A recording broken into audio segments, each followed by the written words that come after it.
Call all hands. Beat the quarters.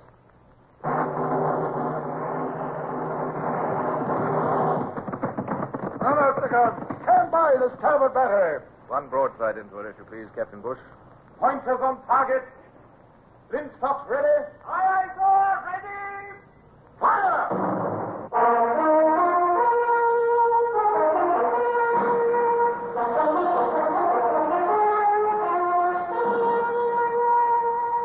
Presenting Michael Redgrave as C.S. Forrester's indomitable man of the sea, Horatio Hornblower.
Even as an 18-year-old midshipman, I'd often heard the word bloodthirstiness, of course.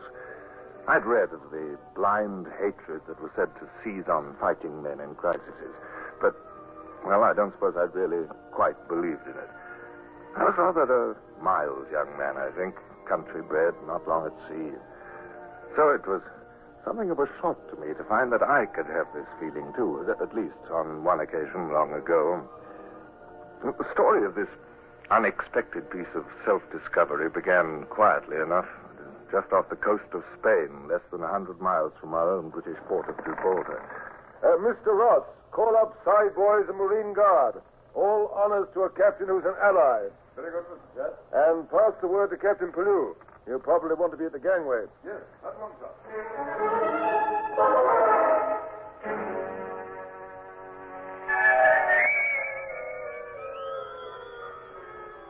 Mr. Hornblower, make the Spanish captain welcome. To speak French.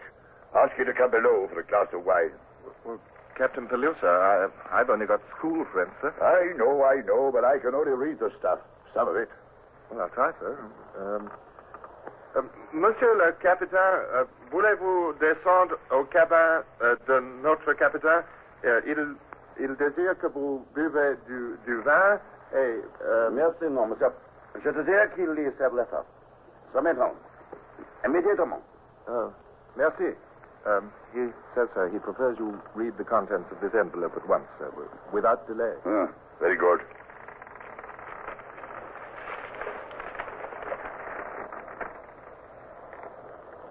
Well, now...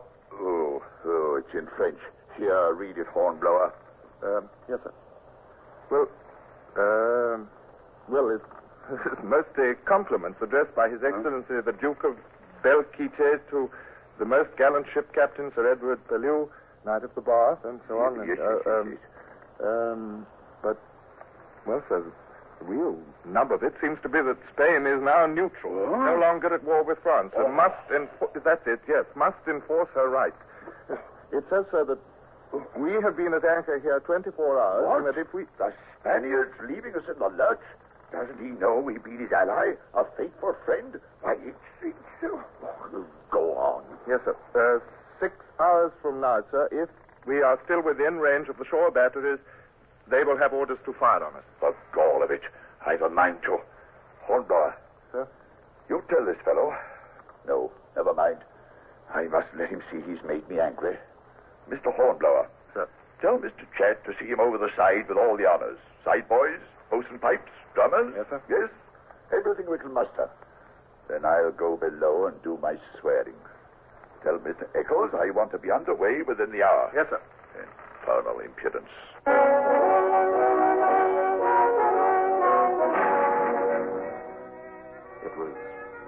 felt it. It was almost funny. I poured out complimentary farewells to the best of my ability. And while I was doing it, the two captains stiffly exchanged bows of every phrase, hats across stomachs and so on. But Captain Bellew was as good as his word, or even better. The cable was hove short in less than an hour, and as we slowly got underway, I stood in the waist with Mr. Wales, our carpenter, looking across at the distant white town, which would soon fade. Two long, sharp prows had emerged from the inner bay and were pointing towards the Indefatigable. They were a sort of ship I'd never seen in my whole life, at least outside my history books at school. Hi, Mr. Wales, what are they? Galleys, Mr. Hornblower. Galleys? But like ancient Roman triremes, is that it? That's it. And manned by slaves. Straight out of the ancient world, and yet here beside modern craft like ours. Oh, this is something to see, all right. How many does the Spanish have in commission, Mr. Wales? Couldn't help hearing you, Mr. Hornblower. A dozen, I should say. 4 men to the oar and 50 oars. That means 200 galley slaves per ship. Oh, and now our last salute. I see we're getting it.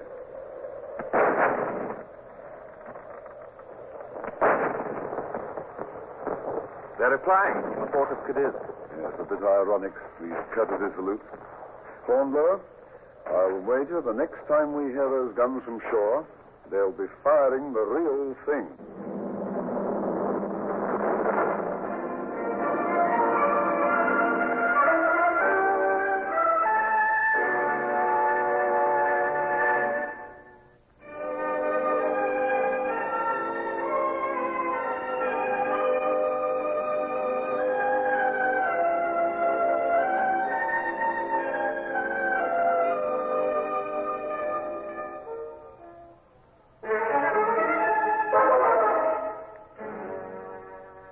Lieutenant Ross was quite right in that prophecy.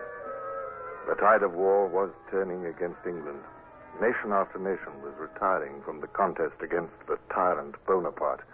And in the weeks that followed, it looked as if we would soon stand almost alone against the world. I do not like the look of it, Mr. Chad. Don't like it one little bit. The current is quite strong, sir, and what faint prevailing winds there are blowing in the same direction. And our grain ship... Confound it all. I give my arm for 2 hours of a southerly wind just now. That's all we need to waft us up to the mole. Well, what is it, Mr. Hornblower? Sir, masthead lookout has just reported vessels approaching far off on the port beam. Lieutenant Ross asks for instructions, sir. Port beam, eh? Give me that glass, Mr. Chad. Yes, I think I can barely detect... Take the glass, Mr. Chad. Horizon's extremely hazy, but tell me if I've seen aright. Unless I'm very much mistaken, it's our friends from Cadiz. From Cadiz, sir? I don't quite follow. The galleys, man, the Spanish galleys. Look carefully now. Can't you make out the rise and fall of those damnable oars? Yes, sir, by heaven, that's exactly what they are. The galleys. And, sir, they're heading straight for us, or I'm a blind man. Quick now. I'll want you on the quarterdeck, Mr. Chad. We'll arm the men, ready the longboats. Come. I'll call all hands to quarters immediately, sir.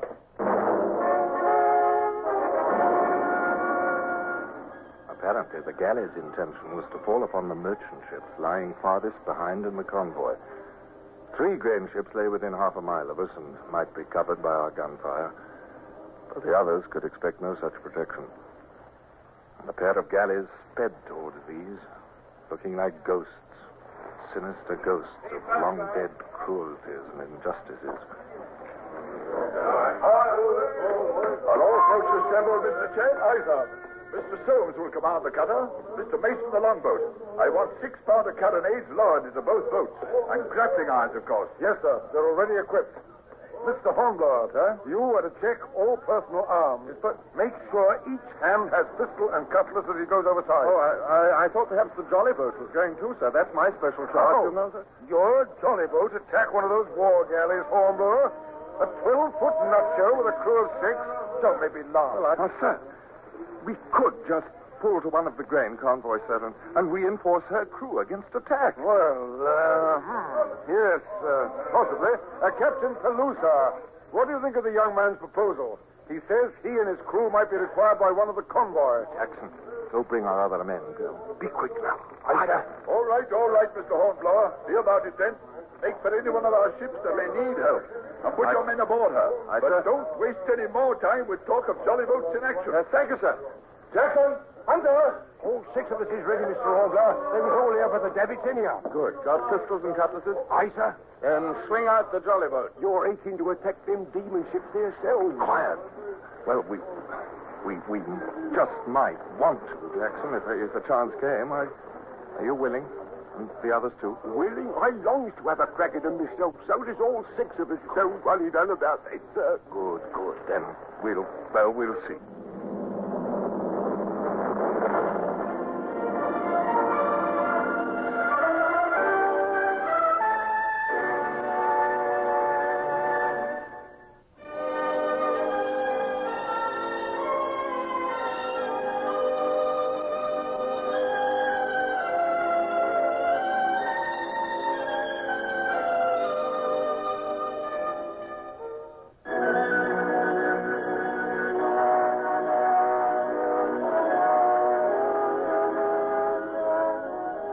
Quite true, as Jackson had said. Every man of the 6 in my crew was glaring in hostility at the 2 war galleys as we pulled away from the Indefatigable. As for myself, I'd never in my life felt the sudden, violent, personal hate that shook me now. The longboat and the cutter, both much larger than our little craft, had a good start on us and made fast headway. We lagged behind, and I found myself clutching the tiller and leaning forward in my eagerness to be at grips somehow with this weird enemy. Just look at them galleys oar blades fly. The way they come sweeping down is something. Why, sir, there'd hardly be time now to board a grain ship if you wanted to. I think you're right. I'm going to pull the tiller over. We'll follow the cutter, for better or for worse. Sir, Well, Hunter? I can see Mr. Soames in the cutter giving orders, sir. She's pointing her 6-pounder at the galleys. She going to fire? I wonder. It's much too great a range for that 6-pounder pop gun, I'm afraid. All the same, I'm glad to see she's ready. Sir, look there. What is it? There's the other galley. Big as life. Driving right in between them 2 merchant ships. And our cutter's in her very path. Pull, man. Pull! We've got to get out there and help. Pull for your lives, I tell you. Pull! We're gaining on the cutter, Mr. Hornblower. She's fired. The cutter's fired. Straight at the galley's bow. This done no good. It's just splinters, see? This don't look good for the cutter, sir. Those oars are quickening now, and the galley's coming down to ram her. It's like the Greeks at Salamis or somewhere. Pull!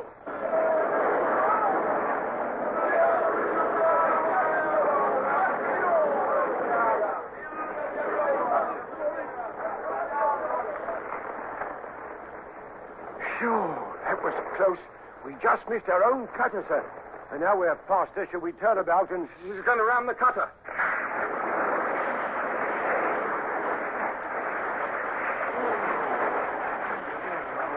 Why, the only they've cleaved the cutter right in 2. And Mr. Soames was standing up in the stern sheets when she struck. Yes. I can't even see him now.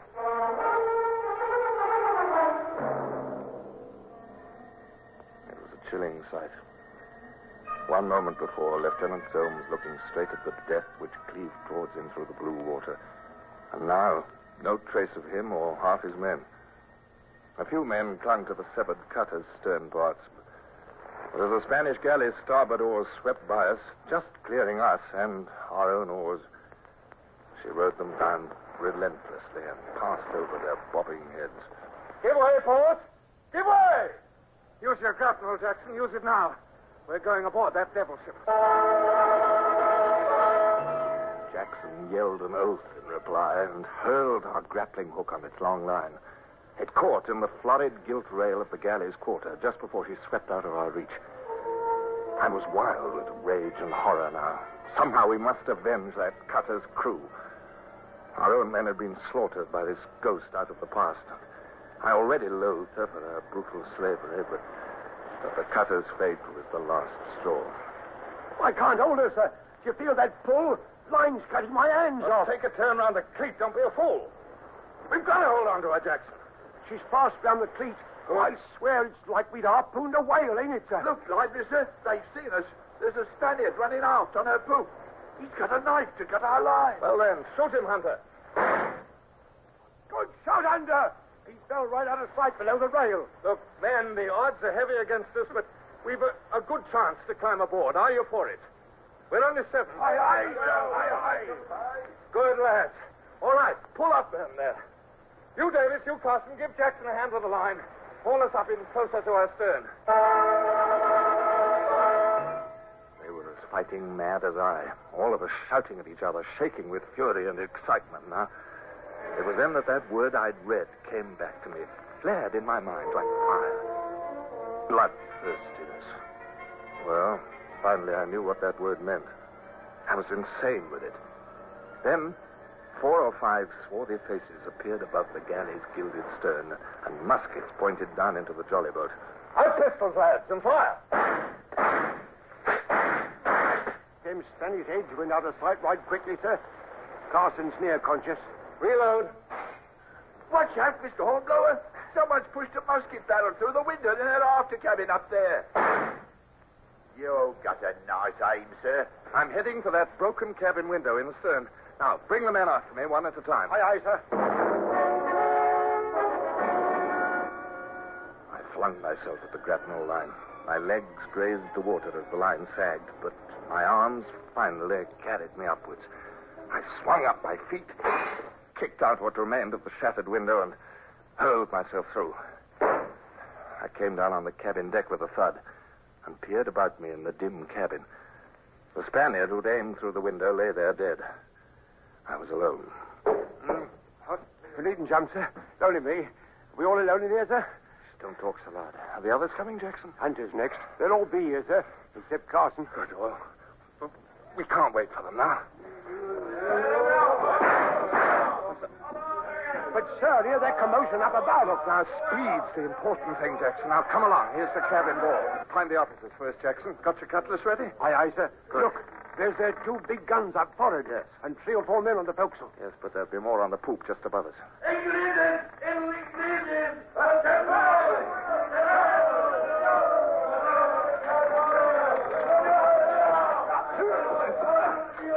Look behind you. What? More Spaniards from the forecastle. They got their swords out, too. More Spaniards. It's Mr. Chad and some hands, sir. They're coming overside.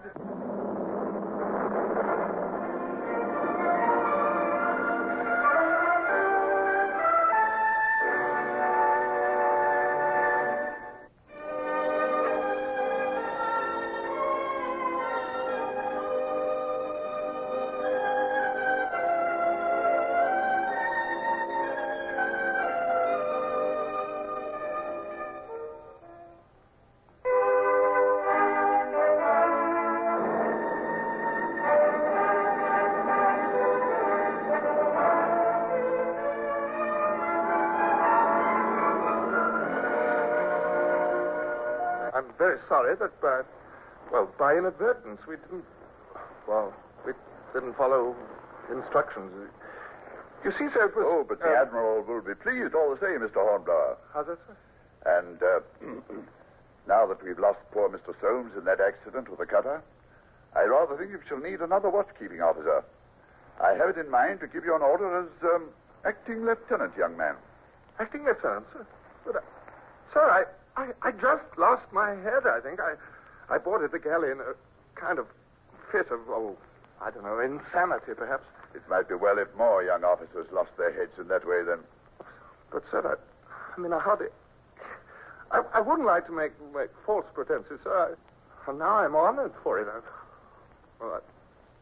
I'm almost ashamed of that blind rage now, sir. I must be honest, I am. Never question the lucky things that happen to you, Mr. Hornblower. You'll learn more moderation in good time, unfortunately. Well, thank you, sir.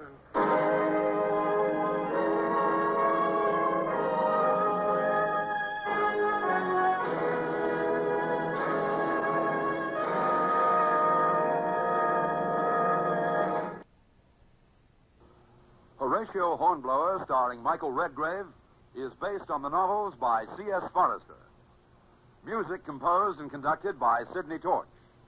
Produced by Harry Allen Towers.